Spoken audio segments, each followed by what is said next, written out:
Hi, and welcome to TV My Husband Hates. I'm Cat Sims. And I'm Reagan Kempton. And we are reality TV addicts? Addicts, aficionados? Ooh, I like that. Experts. Experts. Basically, we know our shit when it comes to reality TV. 100%.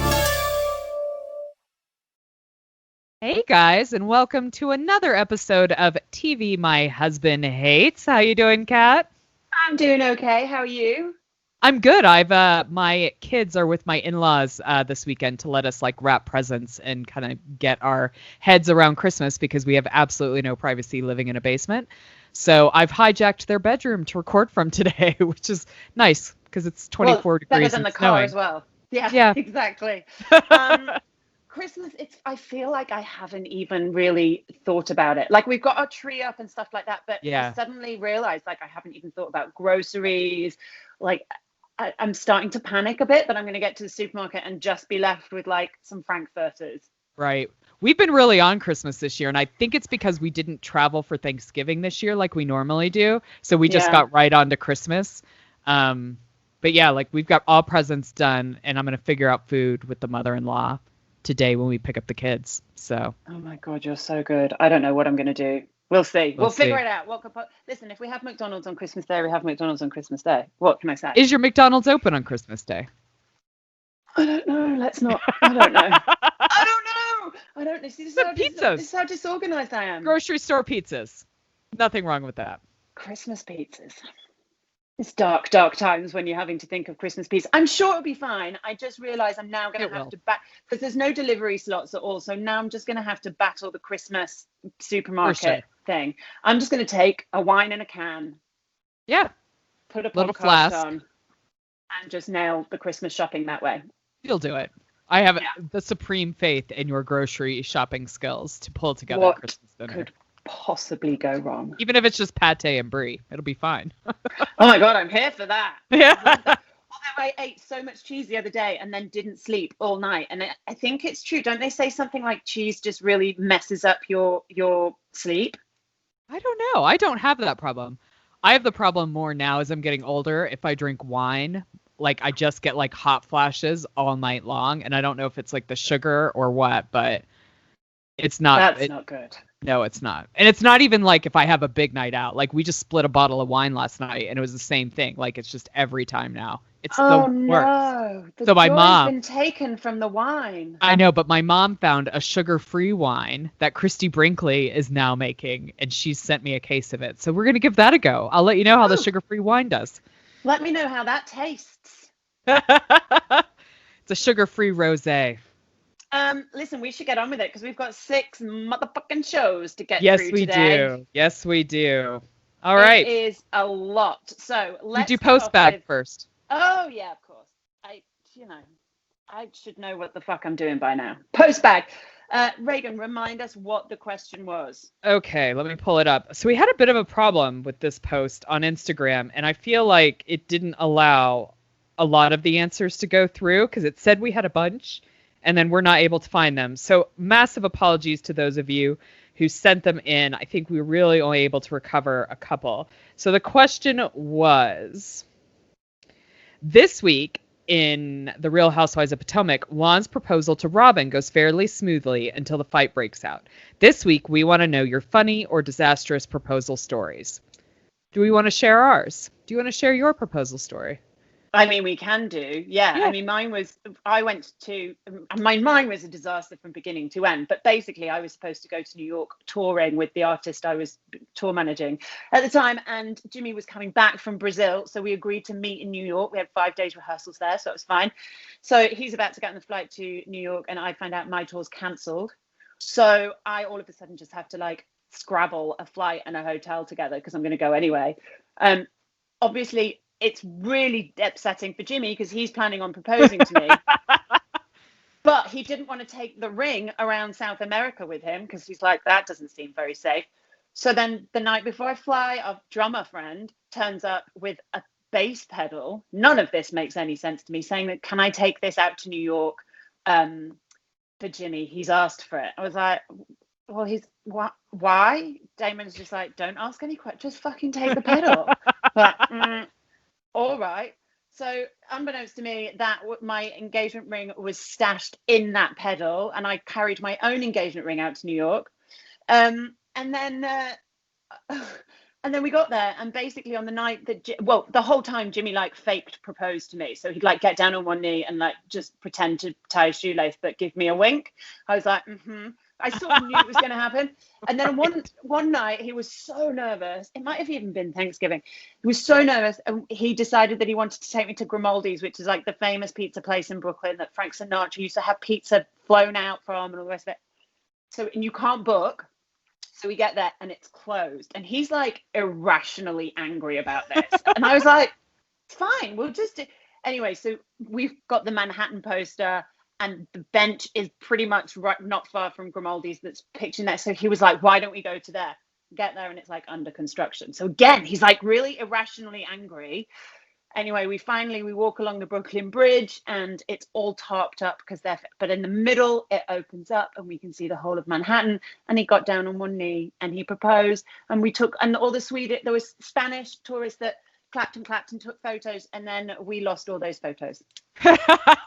That's amazing. I think So that's a perfect story for you guys. It was pretty stressful, but it was fine. I mean, in the end, we got married and everything's worked out swimmingly.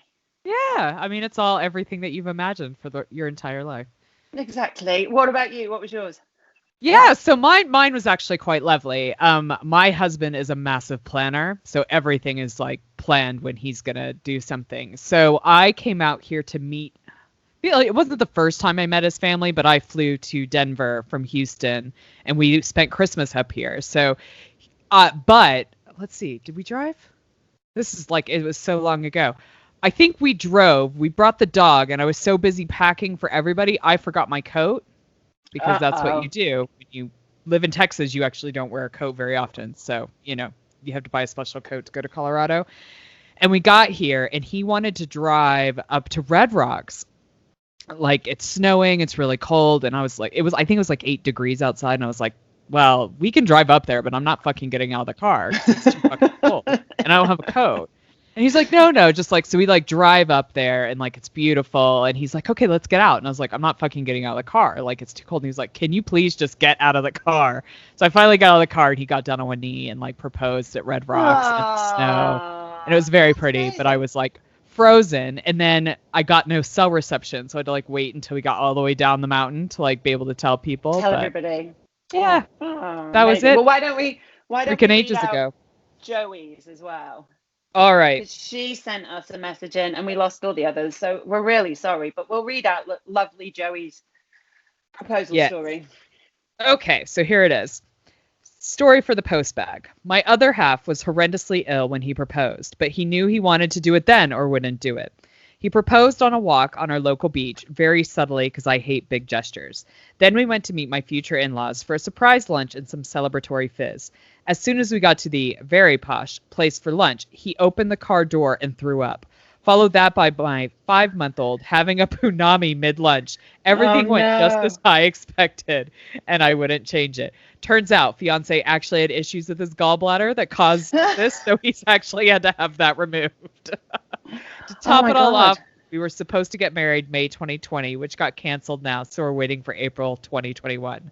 Everything is fine. Oh, babe. I always feel for everybody whose wedding has been affected by this whole year. Like, that's such a clusterfuck, and it's something that you put so much time and effort and money in. So, Joey, we feel you, we love you, we are absolutely sure it will be an amazing event in 2021. Just for sure. 2020 has just sucked donkey balls. It's just a dumpster fire from beginning to end.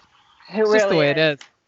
Anyway, let's move on. All right. Let's get to Real Housewives of Potomac, where we have got, we see Monique in therapy. And at the time, I'm thinking, oh, well, this might be a good step, step forward for her. Right.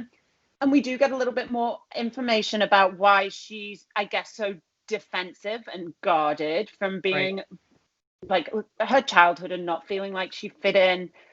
She was like the only black kid, and then she was the only black kid that sounded like a white kid. And I can only imagine how difficult that is. That being said, I don't think her experience is necessarily unique. And I think that lots of other people go through that without ending up punching people. But absolutely. How are you feeling about Monique? Do you think that she's suitably, do you think this therapy is helping her see the error of her ways? Not at all. Like, I don't understand her at all. Like, I'm almost at a loss for words. I am kind of sickened that she goes on about being remorseful but not sorry, because for me that means she's remorseful because it's because of the stuff that's happened to her since then. She actually doesn't give a shit about the fact that she hit somebody else. Like, in her mind, it was a consensual fight. And I don't think that's the case at all. Well, I'm astonished that that's what the court found. On reflection, I don't think the court did necessarily find that this was a consensual fight. I think that they just couldn't be fucking bothered with this bullshit between these really wealthy women ripping each other's hair off. And didn't want it. And I think that they just dismissed it as reality TV bullshit, which, I understand that. I still think Candace had a leg to stand on and should have, anyway, the point is it's done in terms of the legal thing. Yeah. But Monique, and all that's happened is that has sort of reinforced Monique's belief that it's not her fault. Absolutely. Like, she's 100% it's not her fault. And I'm kind of surprised because I feel like when I look at a lot of the social media surrounding all this, I see a lot more like quote unquote Team Monique supporters. And it kind of grosses me out because I think a lot of people feel Candace got exactly what she deserved for saying what she did. And now I am more Team Candace on this, not because I think Candace was in the right. I don't think she should have said those things to Monique. I think she lets her mouth run before she really thinks about what she says a lot of the time. But I am still on the side that, like, regardless of what is said, you don't fucking put your hands on people. And it kind of grosses me out that people don't see it that way. I 100% agree with you. I don't think Candace was in the right. I think she needs to learn to control herself and stop provoking, because she was provoking. For sure. She was poking the fucking bear. And while that doesn't excuse Monique's behavior, it does to a certain extent explain it. And I think that as much as, Candace, as much as Monique, I think, did commit a crime, essentially. Yeah. I think Candace has to take responsibility for what she did as well. And, we're just never going to get there.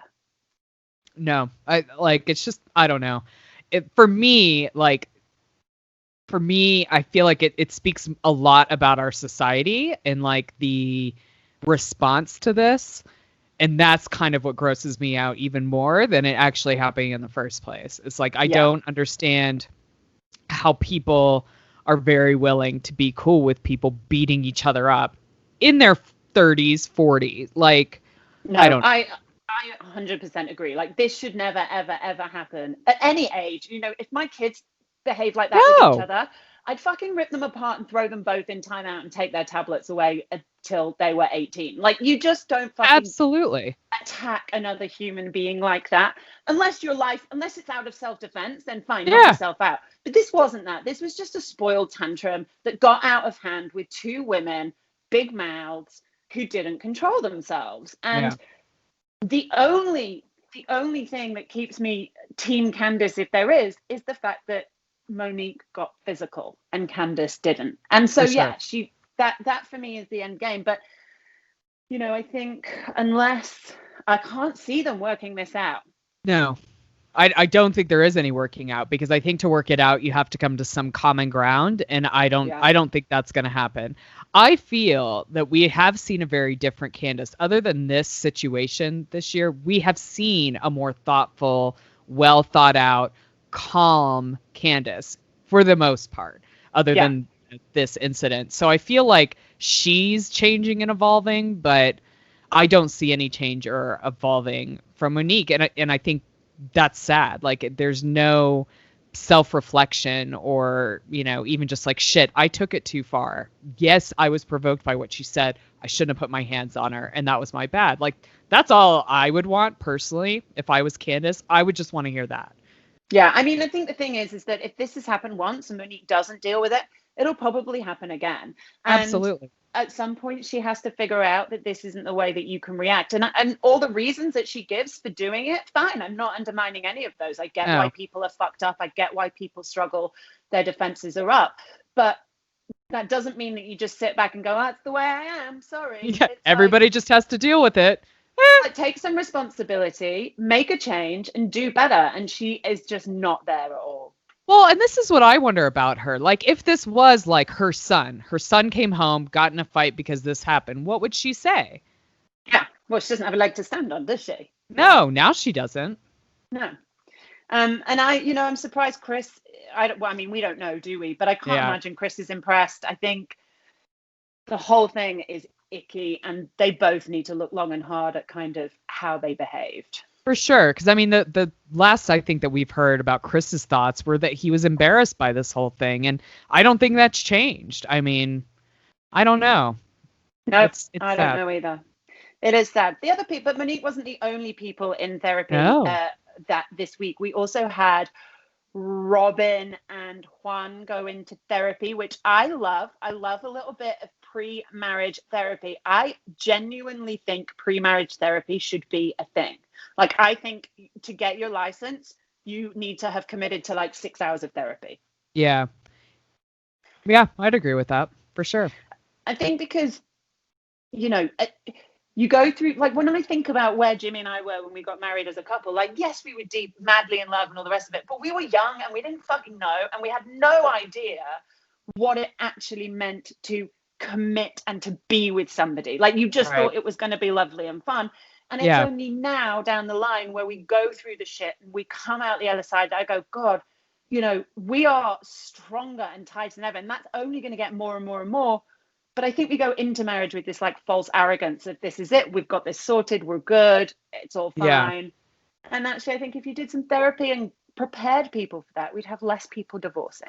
Yeah. I mean, I would also chime in and say, like, while you're pregnant, you should also go to therapy and talk about raising children and things like that. It's something that we didn't do. And I feel like we could have benefited just from like having those initial I mean, like we chatted about what we would do with kids, but I think maybe we were on separate pages when it came to like kids on a lot of things that we just didn't even know about. I don't know. I think those kind of major life stones should have some therapy in there. Yeah, well, you assume that when you have a baby, it's going to make your relationship better. You're creating a family. And that's just the biggest fucking lie in the world. Does exactly the opposite. It's like a fucking hand grenade right in the middle of you. And it fucking explodes and you're covered in blood and shit and piss and you haven't slept. And you're like, what the actual... It's a war zone. And I think that, like, instead of NCT, which if you're in America listening is like antenatal classes in the UK that you can pay for, and loads of people do it and they make loads of mates and all the rest of it. But those NCT classes, we did it for Billy. Like, they're fucking putting Marmite in nappies and all the rest of it. It's like, don't tell me that shit. Talk to me about what happens. Like, I can figure out a nappy. Like, for sure. If I don't ever see Marmite in a nappy, I can figure that shit out. Yeah. But what I didn't and couldn't figure out is the fucking aftermath of having a baby on our relationship. That's what I want to know. That's the conversations I want to have before I have a baby. Well, that's what I think NCT should really be about. It shouldn't be about like the nuts and bolts of like caring for your child, because all of that stuff is fairly easy, like fairly simple, and you're going to go through breastfeeding shit once you have the kid. Like none of those things I felt were helpful at all, because we did NCT with our eldest. But I think it should focus more on your relationship and being honest and things like that. But I think that's what happens with Robin and Juan in their marriage as well. Like, it touches on when they had kids, everything really changed and they didn't know how to navigate that.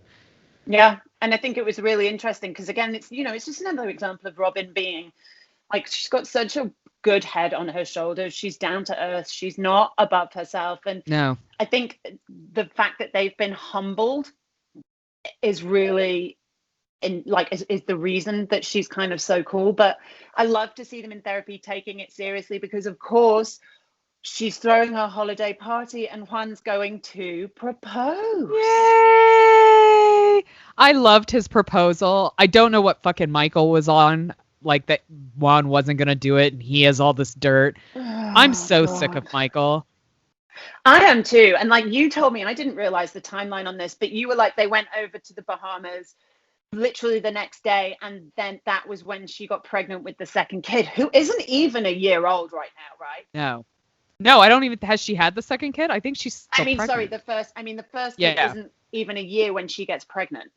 No, they are very close in age. And for me, that sends up a lot of like warning signs about like Ashley's commitment to holding Michael accountable for what he does. I feel like, again, I'm not in their relationship, so I'm sure there are things that have happened that I haven't seen. But this final scene at their at the holiday party with her and Michael threw up all sorts of red flags for me, and how embarrassing he was, and how mean to her he was, and I just want Ashley to be okay.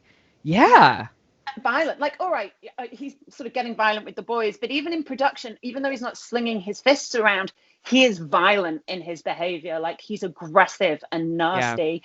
And if my husband behaved like that, I wouldn't be in maybe now's a great time to make another baby frame of mind. Well, and this is what gets me, because actually, if that hadn't happened at that party, if Michael hadn't taken it too far and like the show had ended, everybody would have ended with, like, you know what? Michael was actually like, he did something wrong. He apologized. He's trying to make it right. It probably would have gotten a lot of people more on his team. It was almost like he couldn't finish the season without exploding. Do you know what I'm saying? I mean, we spoke a little bit about this in pre-prod, but I wonder if he makes a commitment to not drinking liquor at the beginning of the party, and he's like, it doesn't end well. And then obviously he ends up, once the proposals happened, because obviously he's slowly dying of a broken heart, because we know that he's in love with Juan, so he's gutted that he's going to marry Robin. So Absolutely. To mend his broken heart, he decides to drink through the pain and starts ordering tequila shots. And it is after he's had the liquor that his mood changes. And part of me wonders, and this is not making excuses, but part of me wonders if it's more of a drink problem for him rather than a dickhead problem. Yeah. I mean, he's shown moments of true kind of remorse. He's shown moments of doing better. And I wonder if it's the drink that is the real problem. And without that, he'd actually be more decent. Yeah. Maybe. I don't know. I don't know. I don't know. It's just like, I don't know either. Like, I don't know why he got into Chris's face. Like, he and Chris don't get along. Like, I don't understand. I felt it was all intentional. Yeah. Like, maybe you didn't have to go into Chris's face. And that's what I wonder. Like, actually, he felt a little left out because he actually wasn't creating enough drama this season. Like, there weren't any producers' asses to grab. Maybe that was a thing. Yeah, I mean, I don't know. I feel for them, and I feel for Ashley. But it scared me. Like you say, it's red flags and it's dark. I mean, God knows how this is going to go when you mix two kids, because you think one kid's hard. You think one kid is hard.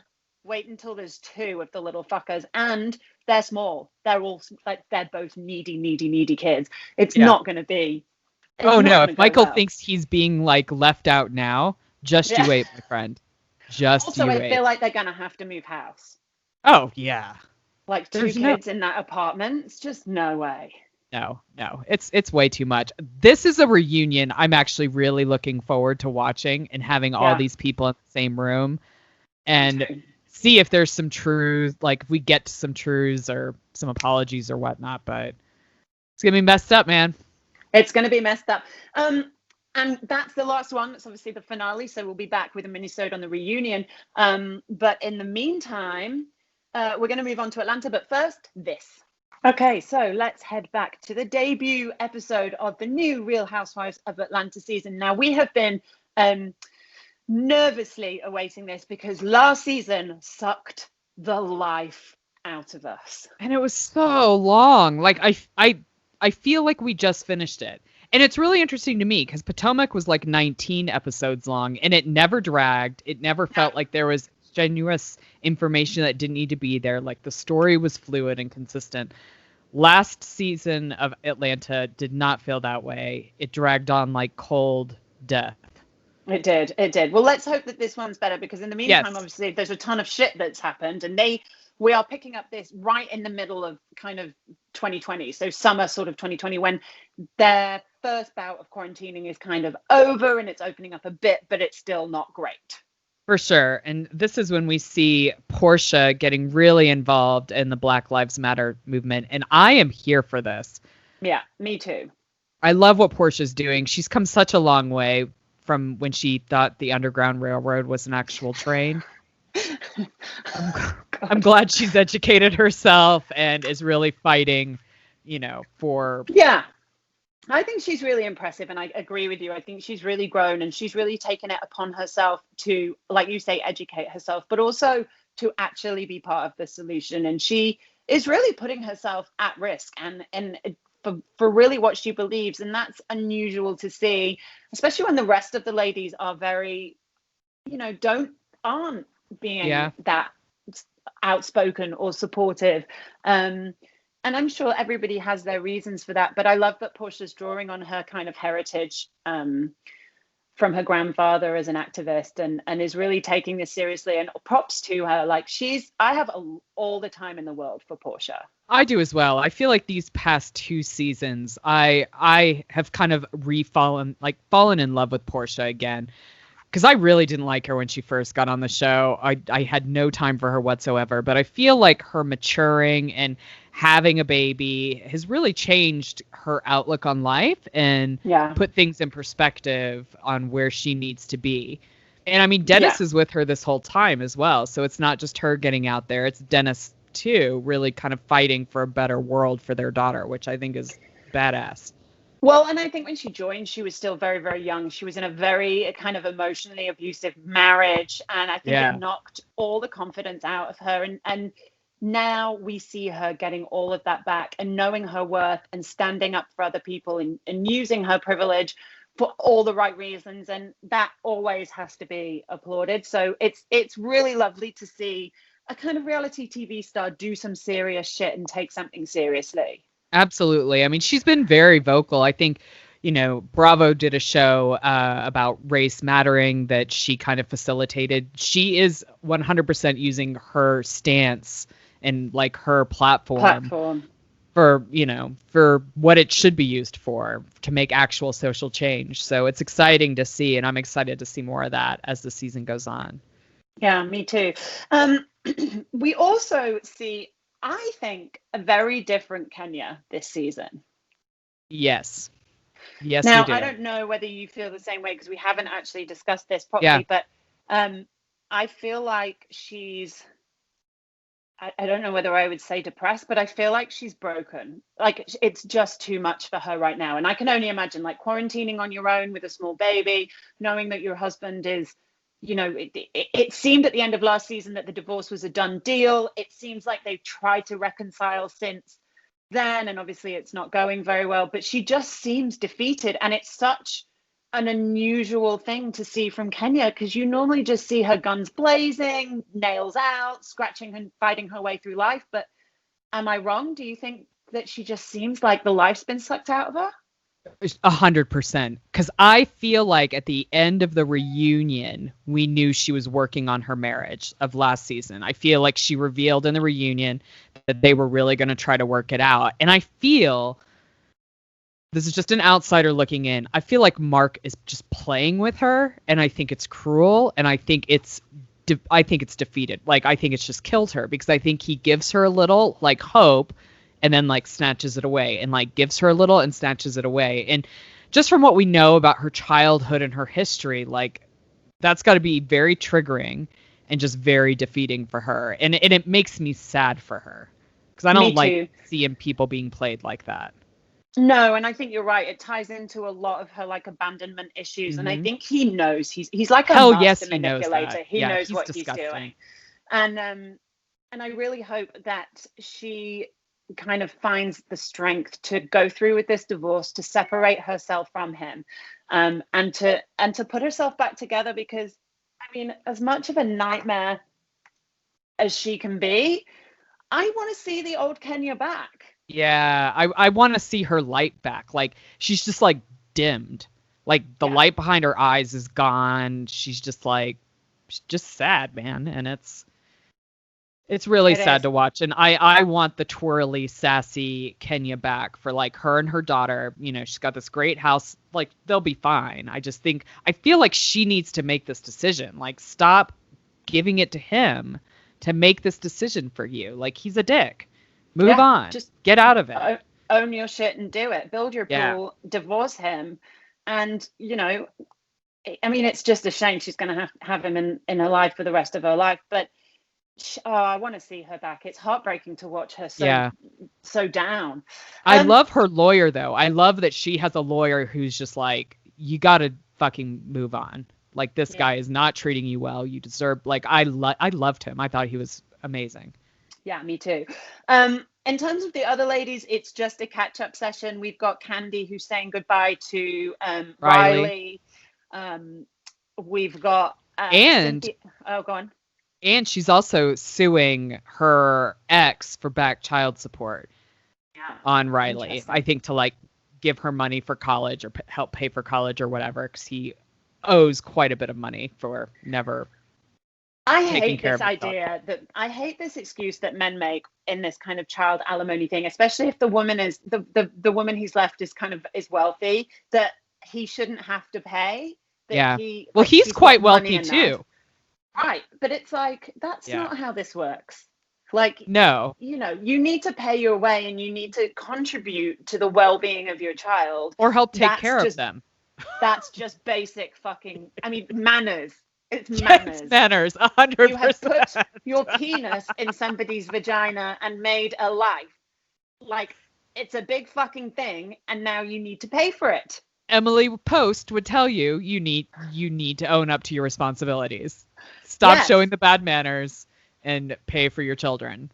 Exactly. You help me and not take care of. So I don't blame her for suing his ass when he's driving around in Bentleys. Fuck no. Like, and I think he's got a lot of kids, and I think he takes care of some of them. And I mean, I kind of agree with Riley, where she's like, you know what, I don't want a relationship with him. And, you know, you do need to, like, I think she's supportive of her mom for taking him to court, but other than that, she doesn't feel she needs to have a relationship with him. And I think that's purely within her rights as a human being to decide what she wants.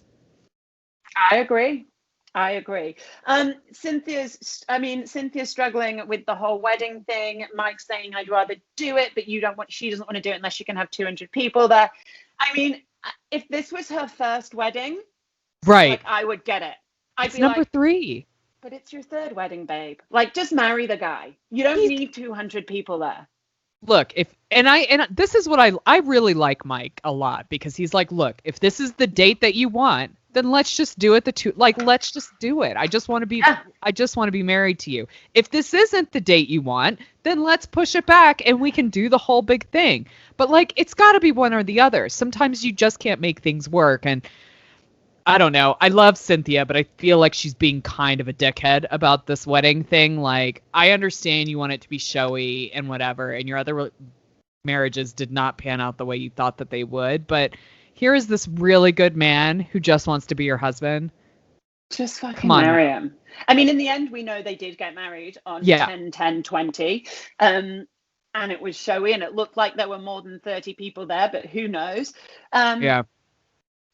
But yeah, I'm with you. I think just it's more, a marriage is more than a wedding, right? So just hell yeah, they're two totally different things.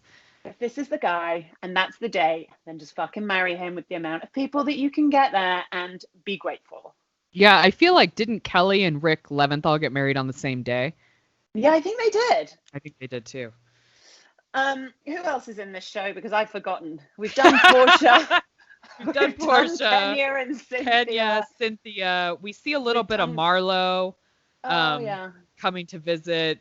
We don't really know what's going on with her. I assume she's still taking care of her nephews, but yeah, she seems quite cautious about the whole COVID thing. We haven't seen any of the new Housewives yet. No, I think we'll see that tonight. I think that comes out tonight. So that's exciting. So we'll have more to talk about, but essentially we're just going to be navigating another season through COVID. So let's see how this goes. Let's see. Hopefully good. Below Deck. I mean, if you can't hear it in our voices, we are really just waiting for something interesting to happen on Below Deck. I mean, damn you, Below Deck. I've watched every episode of every Below Deck ever made. And this season is such a letdown. I mean, my high point for this week was watching Captain Lee do a wine bong. Yeah. That was joyous. Yeah, that was fun. The only thing I really enjoyed from this entire episode. I mean, I always enjoy a kind of Rachel, like, swear-laden freak out. That's true. Always fun to watch. Yeah, that is fun.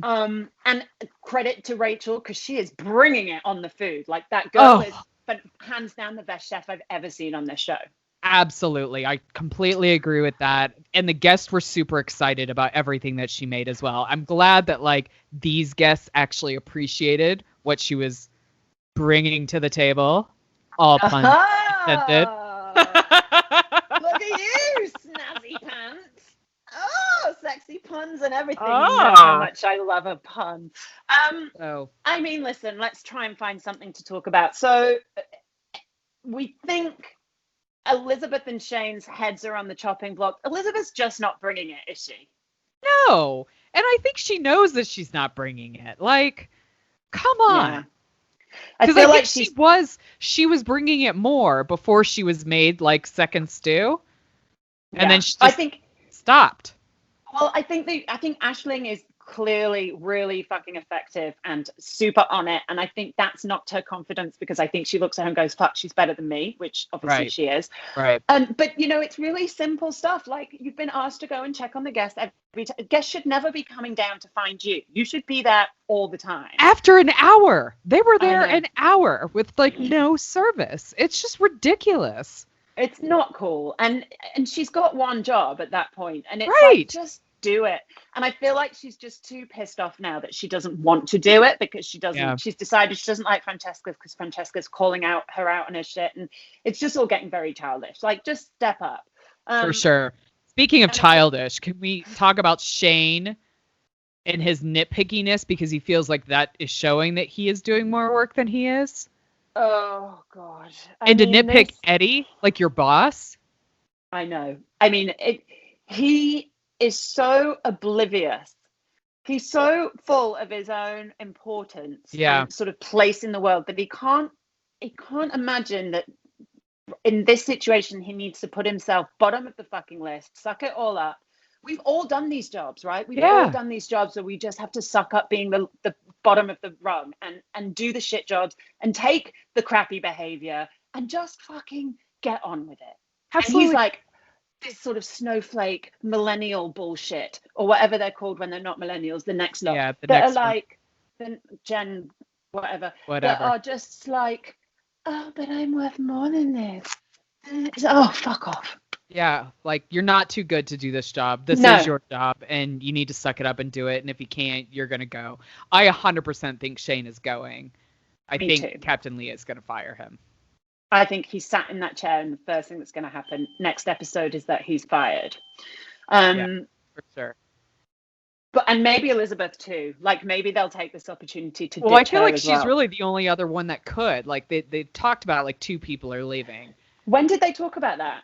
Oh, I feel like it was on the episode that there were 2 heads on the chopping block. I mean, maybe she'll sweet talk her way out of it. But I feel like with what Francesca's been telling Captain Lee about her performance, he's not happy. So we'll see. Now's the time to shake it up. We are also starting to get the first rumblings of coronavirus hitting the kind of storyline in Below Deck. So, I mean, as we laughed about last week, maybe that's what this episode, maybe it just needs an injection of coronavirus to spice things up. Maybe it does. It's dark times when that's what your TV show needs. Absolutely. Let's move on to the OC, where again they are now in full-on lockdown in LA. Self-filming, so always a slightly different vibe. But let's have a chat about Bronwyn and Sean, because I think that's a really interesting dynamic. That's like, there's lots of different reactions within the couples to being locked down together, right? Sure, for sure. So obviously Bronwyn is getting super irritated with everything Sean does, which I think is pretty par for the course when, like, you're not drinking anymore, you're having to be present. And I mean, I'm going to be real frank. My husband got on my nerves every single day when we've been locked in the house together, just because we're not used to it. Like, we do things in a very different way. It's a different situation for us. We're all stressed out. So like for me, I get that. I get everybody being annoyed with their spouse, and like those little things just start grating on you after a while. That's fair enough. But we also learned some other things about Bronwyn and Sean's relationship that I think, so Bronwyn admits to hitting him, right? Yeah. And I feel like it's a bit of a double standard for women and men, because I feel like if like Captain Lee came out and said like he hit his wife on the boat where they were filming, it would be a huge backlash and it'd be a huge issue. And I don't like that it's not a big issue. Yeah, he'd be fired. And I kind of don't like that it's not really being treated as a big issue for Bronwyn hitting Sean. Well, and it's a thing, like as much as people don't talk about it, because there's a lot of shame involved when it's a woman being domestically abusive to a man. So men don't typically speak up because they're like, they feel ashamed and embarrassed that they're letting a woman beat them. But it is a thing and it happens. It's a real thing. And I think like I 100% agree with you, and I think it is a double standard, and I think it saddens me that she can so easily admit that without really worrying about it, like she doesn't worry about any repercussions. And actually I think that there should be some repercussions to that kind of admission. That being said, we talked about how it's slightly different when this is a result of her using and drinking, and now that she's not doing that, is it, I don't know, it's just a very uncomfortable situation to be in. Absolutely. I mean, I think that brings up I think you're absolutely right, because when she did talk about it, it was very much in the past. She had done this when she was drinking. That was kind of her user behavior, right? And so now that she's not using. But hang on, actually, you say that, but didn't she admitted to hitting him in lockdown when she wasn't using. I forgot that. For sure. So this makes it a real problem for me, because I don't think the standard should be, I don't think it should be a different standard. Like, of course it's a different thing. Like, I get that there's a slightly different nuance to it, but I think that nobody should be, like, going back to Potomac, nobody should be putting their hands on another person. For sure. And having to cover up for it as well. Like, I mean, I think there are some real issues with the dynamic between Bronwyn and Sean. And I think I think you see it in kind of alcoholics' relationships anyways. There will be somebody enabling them to do their behavior because that's what they look for. And that's the way it is. So I don't want to minimize the kind of damage that Sean probably has from all this as well. Like, I think, it's very easy to brush that under the rug and, applaud Bronwyn for like doing all this work, but Sean's going to have to do a lot of work too. And Sean's going to have to heal from a lot of shit too, because it could not have been easy having that many kids with a woman who was so checked out. No, and she is fundamentally going to change. She's going to become a very different person. She's kind of in this transitional metamorphosis stage, right? And she's going to come out of this very, very differently. And they have to navigate that. And I can only imagine that in relationships where there is an addict involved, that when they get sober, that becomes a real tough kind of terrain to navigate, because it's a different person, right? And then wants and needs are completely different. Yeah, absolutely. It'll be interesting to kind of continue on, but I do feel Bravo needs to step up and do something. I agree. That felt I was uncomfortable about that. For sure.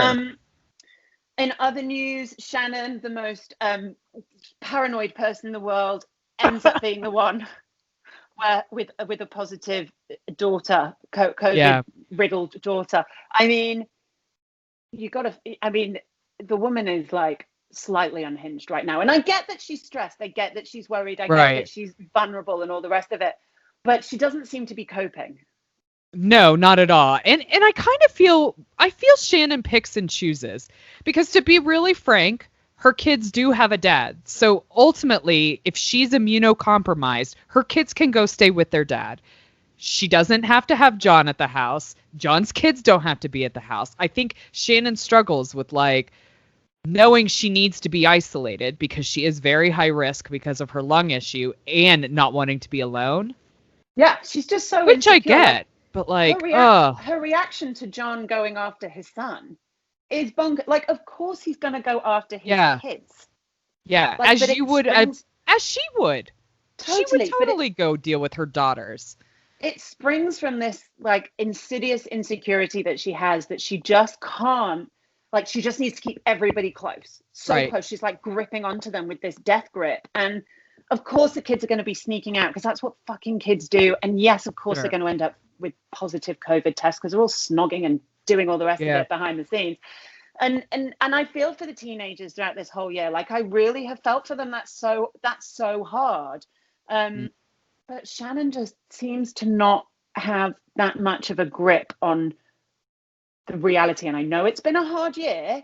Yeah. But it's you know, I'm struggling with her. She also doesn't have any balls. Like, I liked that Gina called her out where she was like, yeah, Shannon made this big deal where as if people left, then they had to stay gone and they couldn't come inside because she was compromised. But look who's come back in. Even though he left, she let John come right back into the house. And I think it's a worrisome pattern. I mean, I don't think John is like David. I don't think he's abusive or anything like that. And David very much was towards her. But I feel like Shannon talks a big fucking game and does zero follow through or zero about it. And I think that's part of what I don't like about her.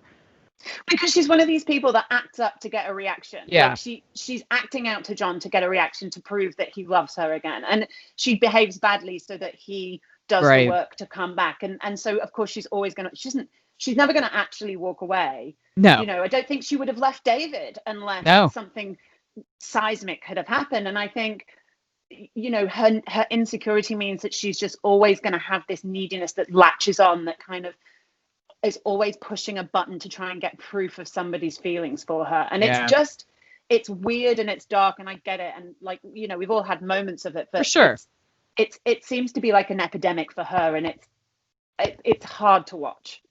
Yeah, no, it's I mean, in other news, Kelly gets stuck in New York. Because who couldn't see that happening? I mean, come on. Come on, Kelly. Who knows?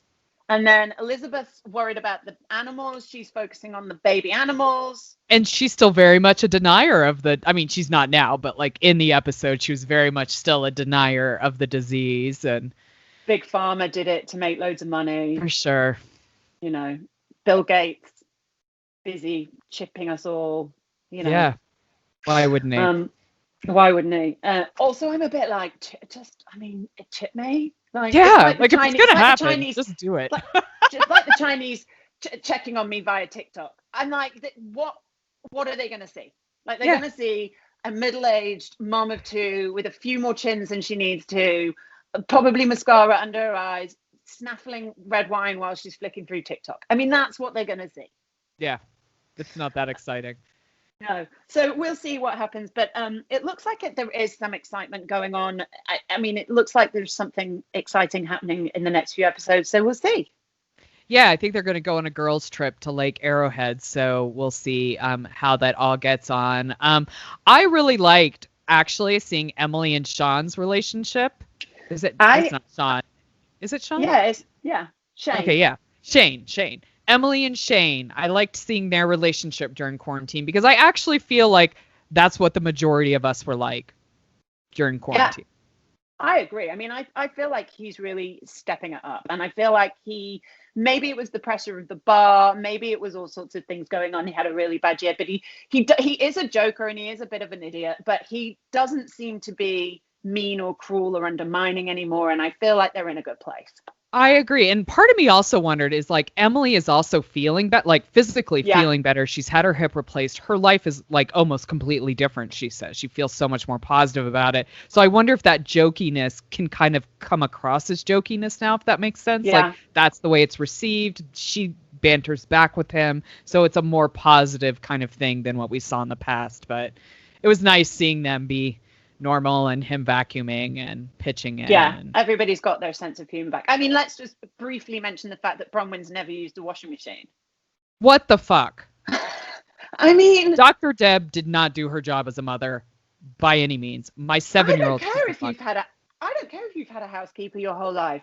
You still know how to work a fucking washing machine.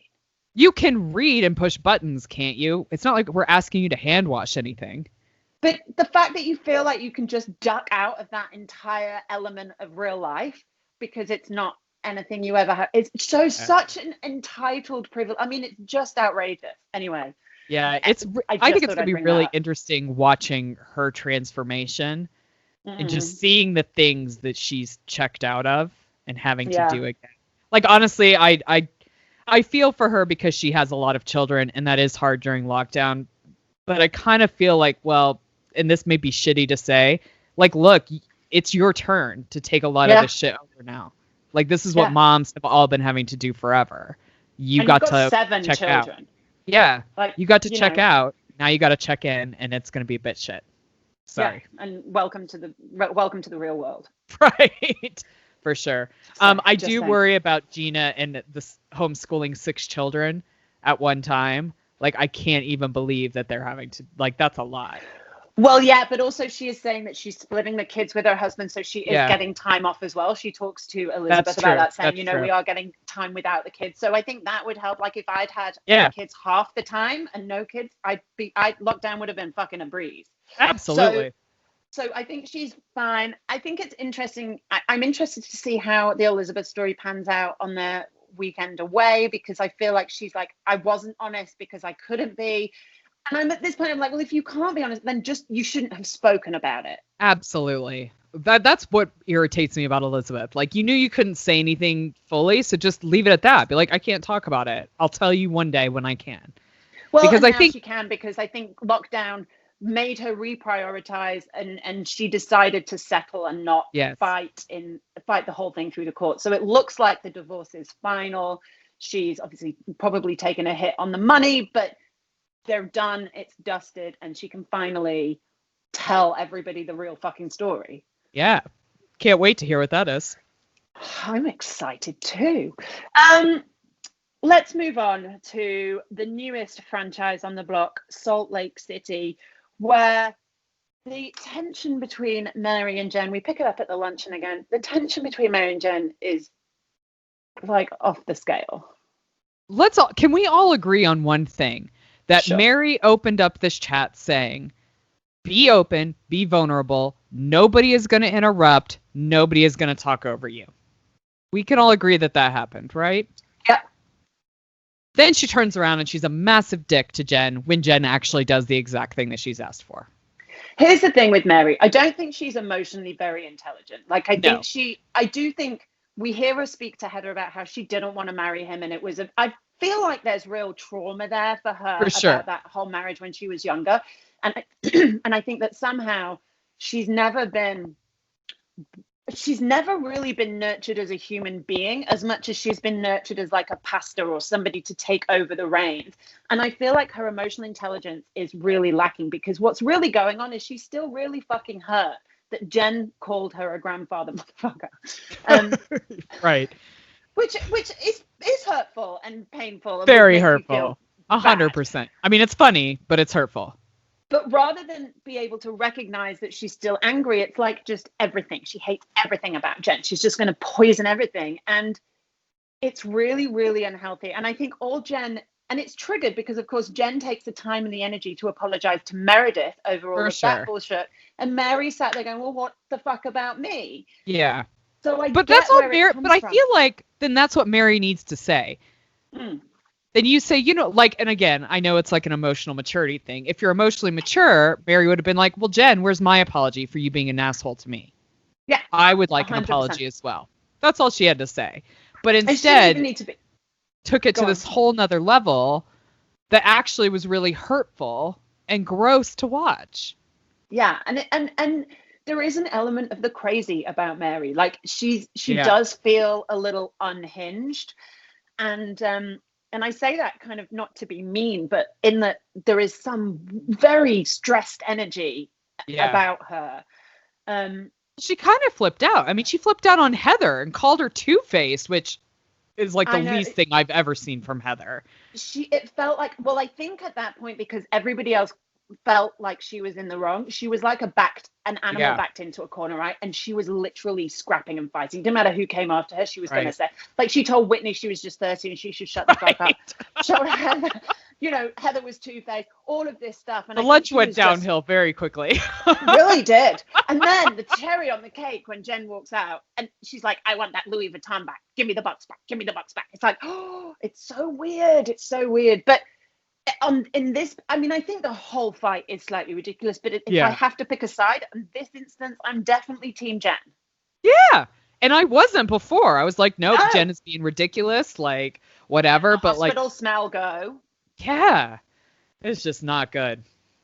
I felt Mary was picking on people. Yeah, me too. I mean, but talking of Whitney, we talked about this with David last week. Yeah. I think she is a dark horse. I think she's hands down one of my favorites right now. Agreed. I still love Heather, but Whitney is almost pipping Heather at the post for me right now. Well, I think so too. I mean, Whitney's got kind of more going on in her life, so we're gonna, I think, see her a little bit more with like her taking her dad back to sober living and, really dealing with all that. And I can't imagine having to deal with that within the sense of like being in such a Mormon place and the rest of your family being that way, like. And being excommunicated already from the church and being the only one to bear the responsibility of her dad's addiction. And, let's be honest, she's the only one with any real problems at this point. I mean, I know Meredith's going through a separation and that sucks, but this is like real life, serious, problematic shit. Absolutely. And yet she's the most down to earth, normal, kind, empathetic character in there. She's the one that's got her head screwed on and she's the youngest and the rest should fucking know better. Right. Or listen to her when she points it out, because she's just pointing out what we all see and what we're all thinking. Yeah. And listen to Whitney. I think what I like about her is that she almost does a really good impression of being really dumb, but is actually really smart. She's kind of, and it's this amazing secret weapon because I think people underestimate her. For sure. But then she comes through with the goods. So I have a lot of time for Whitney. Yeah, I can't wait to see more from her. But speaking of Meredith and Seth fighting and being like, I don't know what's going on here. Do you? You know what? I think it's years of her having to pick up and make her life fit around him and his job. And I think she's just tired of doing that. Like, I think it's that simple. And I don't think she doesn't love him. I don't think anything like that, but I think she just wants to stay put for a while. And I think there's some point where he has to give her that. Yeah. I mean, I think you're right. I think there's just deep seated resentment. But I feel like when I sort of said I don't know what's going on, it's like right now in the moment. I don't know whether they're dating or not, or whether they are separated or not, because it's like I thought they were, but then at the end she's like, I think we should separate. And it seems to be a really weird mix. And I think maybe she's right. Maybe they just need some proper time apart, not dating, not like trying to figure it out, but actually time apart to really, and maybe just come together for therapy. Maybe that's the only time that you talk. But this, I mean, it was painful to watch. I don't ever want to watch a couple go through that conversation on camera, because that was hard to watch. No, well, and he doesn't. And it seems like he doesn't want to separate. Like, he just wants everything to go back to the way it was. And I think you're right. So I think they were separated, but they were really just trying to date and keep it light and like not really tell people. And I think actually that was probably pretty detrimental because it wasn't letting them like stop and really figure this shit out. And I think Meredith just I think what she was saying in this is like, I need it to stop. We need to have our space and we need to really think about what we want moving forward, because I don't want to move to Ohio. No, I mean, I don't blame her, honestly. No, I don't either. But he needs to I think he needs to really understand that, like, I think he needs to see that side of her a little bit, like see her side of it a little bit more. But it's just a sad situation, you know. It's these kids, they've been together for years. The kids grow up, they go, or they come back when they want to record a reality TV show. So did I just refer to Brooks as a fame whore? Maybe. A little bit. I think that's all right. But also, I kind of feel like I don't understand why they can't kind of live in both places. Like, I mean, these people have a lot of money. Yeah. Like, let's be real. He can work in Ohio and she can work in Salt Lake City, and they can visit each other just like they have been doing. And I think their relationship would be fine. So part of me cynically wonders if like this is just a story. Well, and I also just think maybe it's just the end. Like sometimes maybe it doesn't matter what maybe that's just one thing, but actually maybe one of them, she's just done. Maybe that's just what happened. And I don't think that at the end of a marriage means that we always have to look at that marriage as a failure. You know, that marriage ended, but it still resulted in two great kids. Three kids, and well, two in Brooks. You know, and they still had however many amazing years together. So I think sometimes maybe you just need to know when you're beat, and maybe it's just know when to hold them, know when to fold them, know when to walk away, know when to run. God, I love that song. It's amazing. You gotta know when. But yeah, I think maybe that I don't. We'll see. I feel for them doing it on reality TV, but it's not like they didn't know when she signed up. So it's their decision, 100%. Last but not least, the Heather Mary kind of come together. Where one thing I love about Heather is I think she really does tackle things head on. Like, obviously, Mary is a problem to me because she called me two-faced. I'm gonna go talk to her and figure that out. I really like that. And I think it's new to reality TV. Well, and I also really like the fact that she's a normal, regular, mature human. She's like, listen, I can be friends with them both. And I want to make sure that just because her and Jen are on the outs doesn't mean that me and her are on the outs. And, you know, she does seem to have this idea that I can call out my friends with kindness and know that it's not me being a bitch. And and I think Mary takes that. And you know, that whole meeting between Mary and Heather for me was sad because I do look at Mary as kind of a victim of some really fucked up shit, actually. Well, it's really dark, too, because it's all about the church and the money. Like, it's not about feelings or nurturing or caring. And it's just like, yeah, I mean, maybe things have kind of worked out for you now, but that was a pretty fucked up situation for your grandmother to put you in. Like, she could have just given you everything without making you marry him. Like, yeah.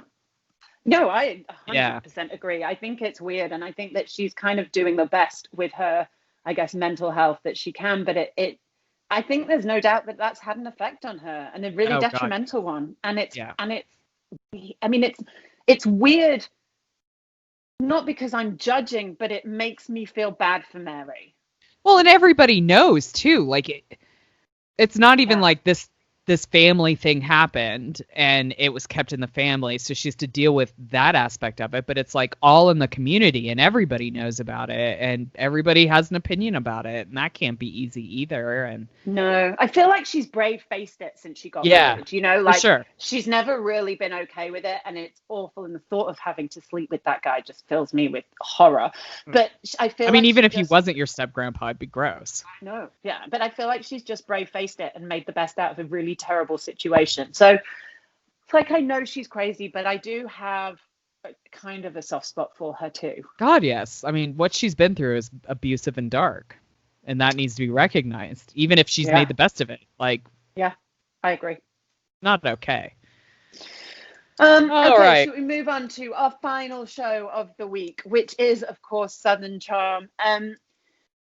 This is exciting. Like, there's some really interesting, tough issues that are being tackled head on in this. And I really appreciate that. Like, I think they could have sidestepped it more. Yeah. But I think they've chosen to really put this in the forefront. So I think it's really interesting because this is the week we see the statue come down. The statue comes down. And I've learned a little bit more about this guy as well. And I mean, he like made it his life mission to keep slavery alive. Like, so this is not just like, for me, I feel like some of the statues may be a bit controversial. Like, I can see both sides of keeping them up or taking them down. But this guy 100% needed to come down. He was a gross individual. Guy. He was just not a good dude. And even I watched a Watch What Happens Live with Patricia. I mean, she was a huge proponent. She was just like, he was so nasty. He was so hurtful. Like, 100% it needs to come down. And I could kind of see her being on the fence, like, about American history versus whatever. So I feel like if she gives the okay, then It he's a needs to terrible come dude. down. Yeah. And it does come down. And I think it's a real moment for Leva. And I'm loving having Leva and her sister on this, because I think otherwise, if they hadn't included Leva this season, this would have been a really awkward show to watch. Like, to not recognize, not to try and not make this diverse or put on a different point of view. Like, if we only had Catherine, Shep, all of these real, like, pretty heritage. skewed. Yeah, the names and the Sense of money, history. it would have been really, really skewed. Thomas. So I love that Leva's here to really challenge him. And I think she's the perfect person, because she is challenging Catherine. She doesn't give Catherine an easy ride. I love that. I mean, she tells Catherine that she's not going to hold her hand through this. Like, it's not her job to, like, educate her. And I like that that's the narrative versus, really trying to bring her along. Like, Catherine needs to do the work, and she needs to do a lot of it. I think the monkey emoji, like we talked about, did we talk about this last time? We did, but we can talk about it again, because it is, she's like, I didn't mean it to be racist. It doesn't matter, babe, whether you meant it to be. You should know better. Yeah. It just was racist, and you should have known that it was racist, because it's not about what you intended it to be. It's about how it's perceived. And of course that was, and apologize for the perception. Even if it's not the way you meant it, you apologize that that's the way it was perceived. I feel like Catherine has no sense of ownership over any of her actions, and it's bullshit. Like, I think she's too old for that now. Yeah, like, maybe it could have happened seasons ago, but no. You're too old now.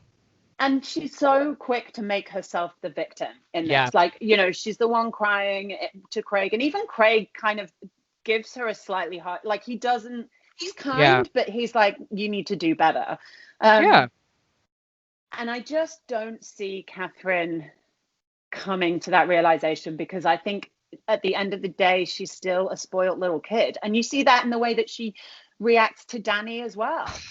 Well, and it breaks my heart, because Danny has really been there for her, really been her champion, really kind of held her up. And I think it's shameful to treat your friends poorly who have done that stuff for you, in my opinion. Like, it's just not cool. I do too, and to lie about it as well. I don't think Danny's lying when she says that Catherine hasn't reached out, and I think Catherine is lying, and it's just icky. And for her to get aggressive and play all offended because Danny challenges her on her bad behavior, just shows that she's not willing to take accountability or change or be better. No, and I feel like her reaching out to Leva is like a PR move. Like, she wants to be seen trying to do this stuff without actually doing any of the work, and that's why she's reaching out to Leva but nobody else. I feel like anybody that challenges Catherine just gets cut off. Like, she just stops talking to them, and we've seen that in past seasons. And I don't know. I'm over her. Yeah, and let's remember, it wasn't just the monkey emoji. She's like, you're all that's wrong with Charleston. There was a lot. This was like, it wasn't just the monkey emoji. No, this was for sure. Consistent racist behavior, and she's just not going to see it. And it is what it is. But I think I can't see her lasting that long on this show if this is how, unless she makes some real changes. Because Bravo have been really heavy-handed with the firings. Yeah, they have. I mean, they recently, Jax and them were let go from Vanderpump Rules, and there's even talk about whether or not Vanderpump Rules will even come back. So I mean, I can't see how it can at this point. It just had to be a whole new staff, but it'll be interesting. Yeah. Other big news. I feel like I want to do a little woo-woo. Yeah. Madison finally dumps Austin, and yes. And also, that moment where he's like, I thought, God, she's gonna crumble, and she's like, nah, it's too late. I loved it. Done. I did too. She was so hell bad. Yes, Madison. Yeah. Yes, me too. I was like high-fiving that. She is phenomenal, and I really like her. And I think she's far too good for Austin.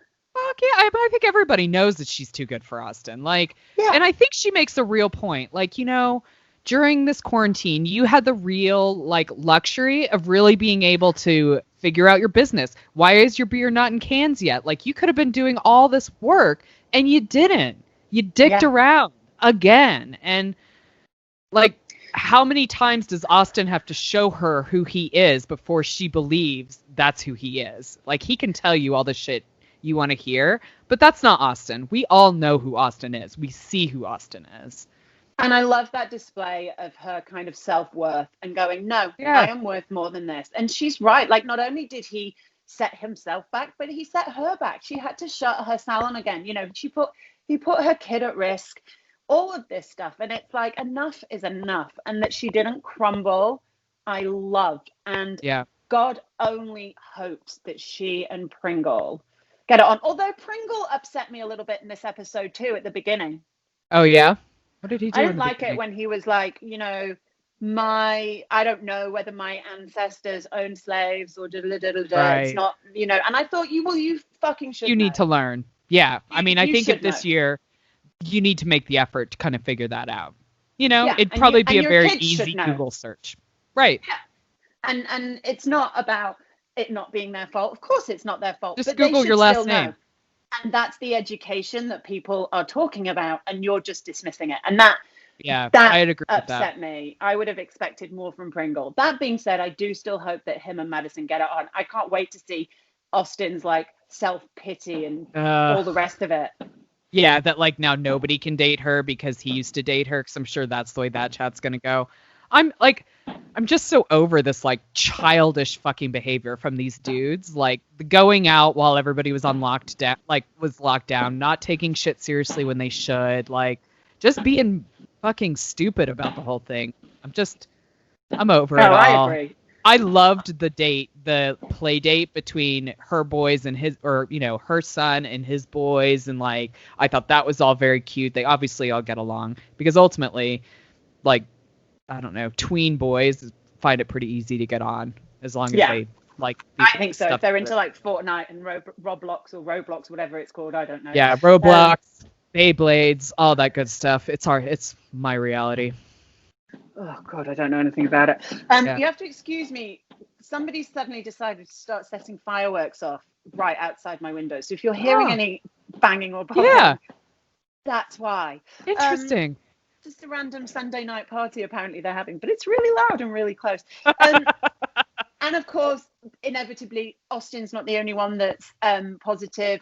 Craig is also positive. Taylor, Shep's girlfriend's positive. Whatever Craig's girlfriend of the moment is called. Yeah. Whatever, she's positive too. So they all hole up together to quarantine. Taylor gets a little panties in a bunch about it. Yeah, I think this is a very childish thing. Like she's genuinely pissed off at Shep because he doesn't have COVID and he's not quarantining with her. Like, come on. But isn't that the point of quarantining? Yes. That you quarantine away from the people who aren't sick? For sure.